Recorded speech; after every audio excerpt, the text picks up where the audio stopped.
Hi all, ஒரு வழியாக நாங்கள் வந்து இங்கே ஜைத்துக்குட்டிக்கு வந்துட்டு வேக்சின் போடுறதுக்காக வந்துட்டோம். கேகே நகரில் இருக்க வெட்டரி ஹாஸ்பிட்டலுக்கு தான் நாங்கள் வந்திருந்தோம். இவங்க வந்துட்டு 7 to 9 ஈவினிங் டைமில் தான் இருப்பாங்க. ஸோ அதனால தான் வந்துட்டு நாங்கள் லேட்டாக போட வந்தோமே, இல்லைனா நாங்கள் வாங்கின அன்றைக்கி நாங்கள் போட்டிருப்போம். ஸோ அவளுக்குமே வந்துட்டு இன்றைக்கி தான் வந்துட்டு 45 டேஸ் வந்து கம்ப்ளீட் ஆகுதுன்னு சொல்லிட்டு ஸோ கரெக்டாக இருந்தது. நாங்கள் போட போயிருந்தோம். இதெல்லாம் எங்களுக்கு புதுசாக இருந்தது, ஃபஸ்ட் டைமாக இருந்தது.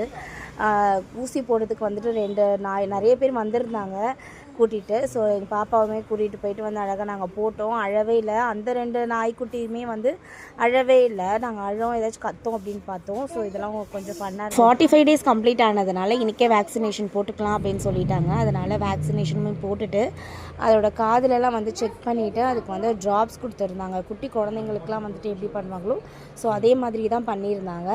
ட்ராப்ஸுமே கொடுத்தாச்சு சத்துக்காக. அதுக்கப்புறம் வந்து நெயில்ஸுமே வந்து அதிகமாக வளர்ந்துருச்சுன்னு சொல்லிட்டு நெயில்ஸுமே கையோட கை நாங்கள் வந்து கட் பண்ணிவிட்டு கூட்டிகிட்டு வந்துட்டு குளிக்க வைக்கலாம். ஸோ இப்போ தான் நம்ம வீடியோ பார்க்குறீங்களா, மறக்காமல் சப்ஸ்கிரைப் பண்ணிக்கோங்க. தேங்க்யூ, டாடா, பாய்.